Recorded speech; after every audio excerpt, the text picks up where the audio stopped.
السلام علیکم ورحمۃ اللہ وبرکاتہ دوستوں، میں آ چکا ہوں اور اپنی ویڈیو کے ساتھ اگر آپ کو ویڈیو پسند آئے گا لائک کریں، چینل کو ہمارے سبسکرائب کریں اور زیادہ سے زیادہ شیئر کریں اس ویڈیو کو۔ آئیے مفتی سلمان اظہری صاحب کا یہ بیان ہے، بیان پسند آئے گا تو لائک کریں، چینل کو سبسکرائب کریں اور زیادہ سے زیادہ اس ویڈیو کو لائک کر کے ہمارے چینل کو سبسکرائب کرو، اور یہ ویڈیو ایسے ہی ویڈیو دیکھنے کے لیے ہمارے چینل کو سبسکرائب کرو۔ آئیے مفتی سلمان اظہری صاحب کا فل بیان سنتے ہیں۔ کر کھا رہا ہے، کونے میں بیٹھا ہوا۔ اب ایک ماں کو لگے ہی بات، خود اتنا اچھا کھانا کھا رہا ہے، میرے بیٹے کو پرورش میں رکھیں، کیسا کھانا کھلا رہے اس کو۔ اس عورت نے کہا یہ کیسی تربیت ہے سیدنا عبد القادر، یہ کیا ہے، میرا بچہ تو ایسا ہے۔ آپ نے جواب کچھ نہیں دیا۔ تھوڑی دیر کے بعد کھانا ختم ہونے کے بعد ان ہڈیوں کو ایسے جمع کیا اور کہا قم باذن اللہ، اللہ کے حکم سے اٹھ جاؤ۔ ایک مرغی پھڑ پھڑاتی ہوئی کھڑی ہوگی۔ آپ نے کہا کہ جب تیرا بچہ اس قابل ہو جائے تو وہ بھی روز مرغی کھائے۔ اس کی تربیت چل رہی ہے، اس کی تربیت چل رہی ہے۔ جب بندہ اپنے نفس کو مار لیتا ہے تو اللہ ساری طاقتیں اس کو عطا کرتا ہے۔ اللہ کے لیے جب بندہ دنیا چھوڑ دیتا ہے تو اللہ اس کا ہو جاتا ہے۔ تو غوث پاک کی یہ بات بتانے پر ایک صاحب مجھ سے کہہ رہے تھے کہاں سے آپ یہ ساری چیزیں لے کر کے آ گئے کہ ایک بندہ بھی کسی چیز کو زندہ کر رہا ہے۔ انہوں نے یہ نہیں دیکھا کہ غوث پاک نے کیا کہا، اللہ کے حکم سے اٹھ جا۔ گفت ہے وہ گفت ہے خدا بوت، فارسی میں کہا جاتا ہے اللہ کا ولی اس مقام پر پہنچ جاتا ہے کہ جب وہ بولتا ہے تو زبان اس کی ہوتی ہے، کلمہ اللہ کا ہوتا، کلمہ اللہ کا ہوتا ہے۔ غوث پاک کی اس کرامت پر اعتراض کرنے والے، تمہیں پتہ نہیں مردوں کو زندہ کرنا، اگر یہ صرف اور صرف آپ یہ کہتے ہیں کہ اس کی وجہ سے شرک ہو جائے گا، شرک کا عقیدہ، اللہ کا کام یہ زندہ کرنا اللہ کا ہی کام ہے، لیکن اللہ اگر کسی کو یہ طاقت دے دے تو کیا ابراہیم علیہ السلام کا واقعہ قرآن میں نہیں ہے؟ 4 پرندے لے لو، ان کو ذبح کرو، ان کا قیمہ کرو، مکس کرو، 4 پہاڑوں پر رکھ کر کے آؤ، 3 پارے میں ہے۔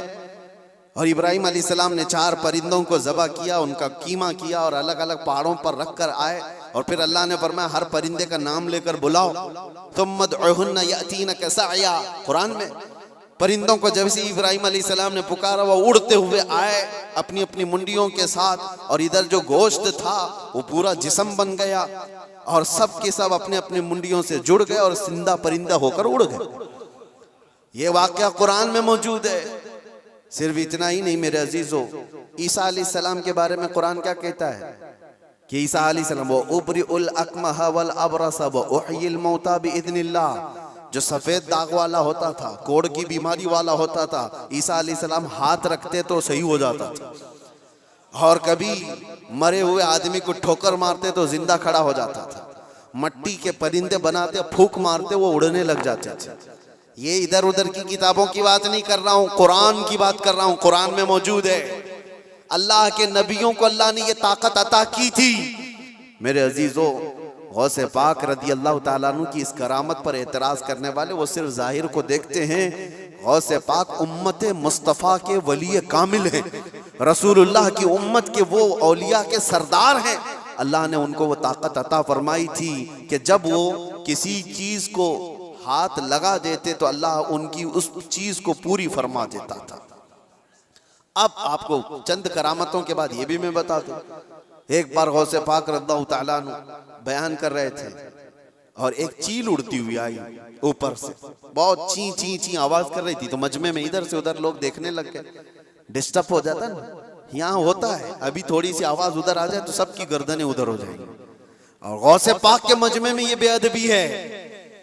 حضور غوث پاک خطبہ دے رہے ہوں اور ادھر ادھر کوئی چہرے اٹھائے تو آپ نے صرف اور صرف گھور کر کے اس چیل کو دیکھا، اس کی منڈی الگ اور دھڑ الگ گر گئے، وہ مر کے تڑپنے لگی، ختم ہو گئی۔ آپ کا خطبہ چلتا رہا، اب کوئی گردن اٹھا کے دیکھتا بھی نہیں تھا، سب غوث پاک کی طرف کہ وہ نگاہ جلال جو چیل پر پڑی تھی کہیں اور بھی نہ پڑ جائے۔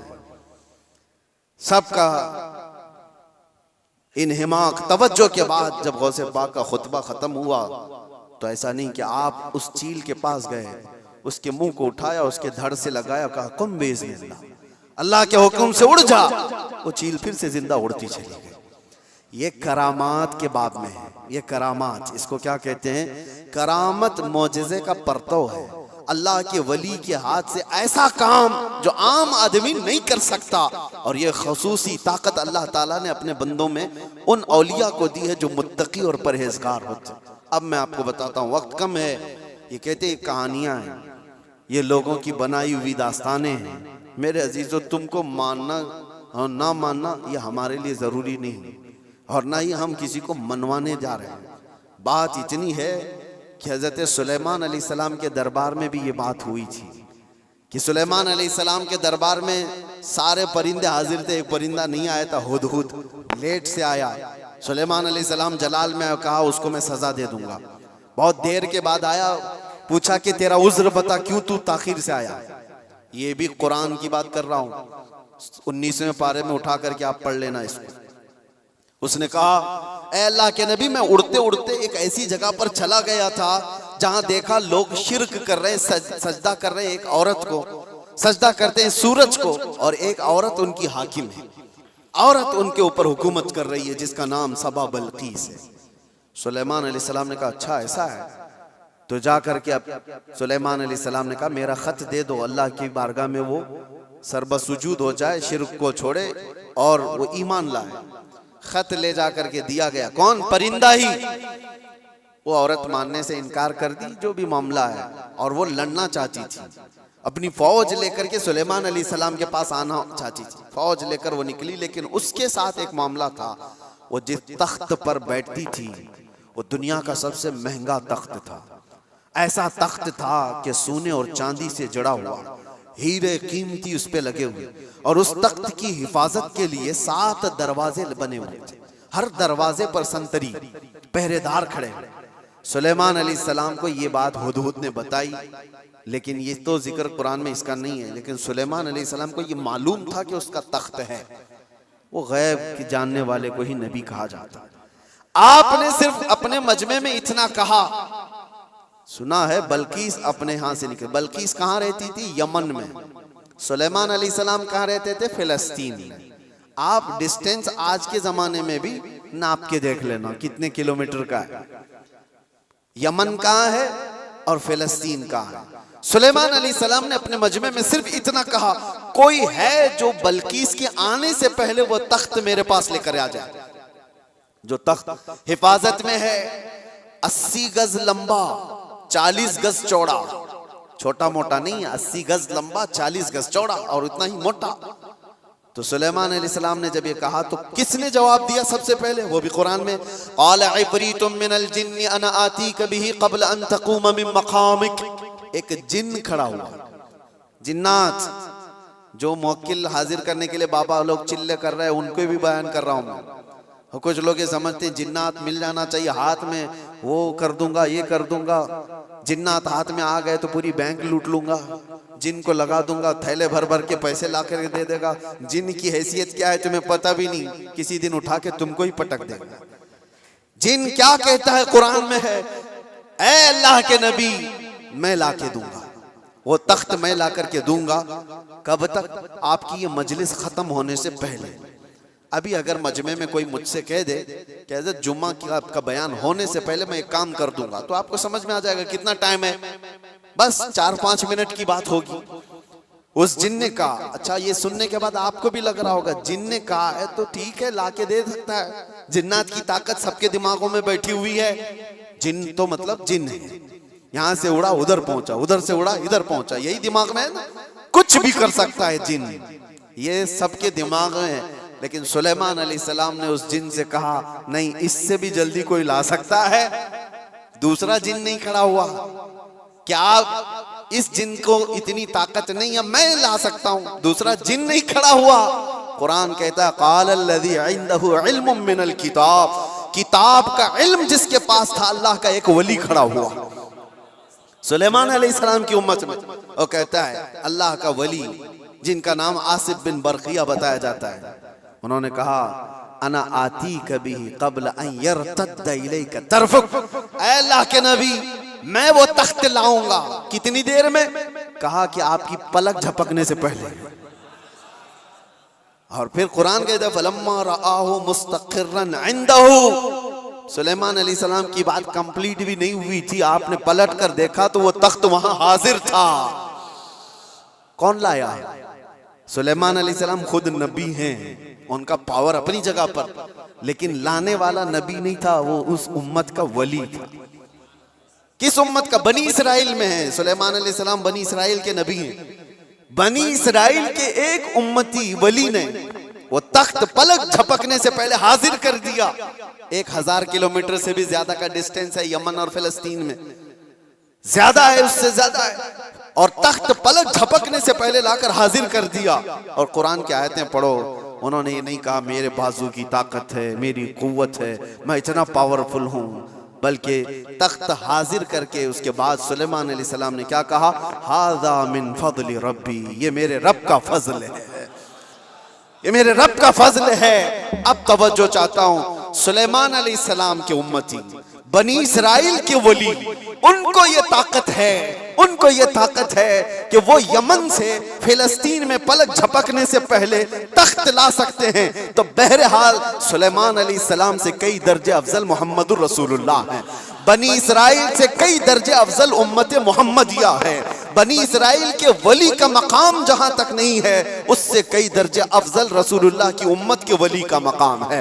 اور عام ولی کی بات نہیں، ولیوں کا ولی اور سلطان الاولیاء غوث پاک کا مقام کچھ اور ہے۔ پھر بغداد سے جب وہ یہ کہتے ہیں کہ میں مغرب میں ہوں اور میرا مرید مشرق میں ہو اور اس کا ستر کھل جائے تو میں یہیں سے اس کو چھپا دیا کرتا ہوں، تو یہ بات کوئی غلط نہیں ہے، اللہ نے ان کو وہ مقامات عطا کیے ہیں۔ غوث پاک نے اسی لیے تو کہا تھا اپنے قصیدے میں رأیت نظرت الی بلاد اللہ جمعا کخردلۃ علی حکم اتصالی، میں اللہ کے سارے شہروں کو ایسے دیکھتا ہوں جیسے رائی کے دانے کو اپنے ہتھیلی میں دیکھتا ہوں۔ ہاں، یہ قرآن سے میں نے بتایا ہے، لفاظی نہیں ہے۔ جو کہتے کہانیاں ہیں، وہ قرآن بھی تو پڑھ کر کے دیکھ لیں۔ قرآن پڑھنے کے بعد انہیں سمجھ میں آ جائے گا کہ ولی کی طاقت کیا ہوتی ہے، ولی کی کرامت کیا ہوتی ہے۔ کرامتوں کا منکر یہ قرآن کا منکر ہے۔ اللہ ان کو ہدایت عطا فرمائے اور ہمیں ہمیشہ اولیاء کے قدموں سے وابستہ رکھے۔ آج ہم کرامت دیکھنے کے چکر میں نہیں گھومے ہیں۔ میں یہ بھی بات بتا دوں، آپ یہ مت سوچو کہ مجھے یہاں کرامت دکھنا چاہیے، وہاں کرامت دکھنا چاہیے۔ آپ کرامت دیکھنے کے چکر میں ادھر ادھر نہ جاؤ، آپ ولیوں کے تقوی دیکھنے کے لیے گھومتے رہو، ولیوں کی شریعت پر عمل کو دیکھتے رہو، تاکہ تمہارے اندر بھی وہ تقوی آ جائے، تمہارے اندر بھی وہ عمل آ جائے۔ ہاں، بس آخر بات یہ ہے کہ ہم دعا یہی کرتے ہیں کہ ان اولیاء کے دامن سے وابستہ رہیں، زندہ بھی ان کے قدموں میں رہیں اور مریں تو ان کے آس پاس رہیں۔ یہ تمنا ہے۔ کیوں؟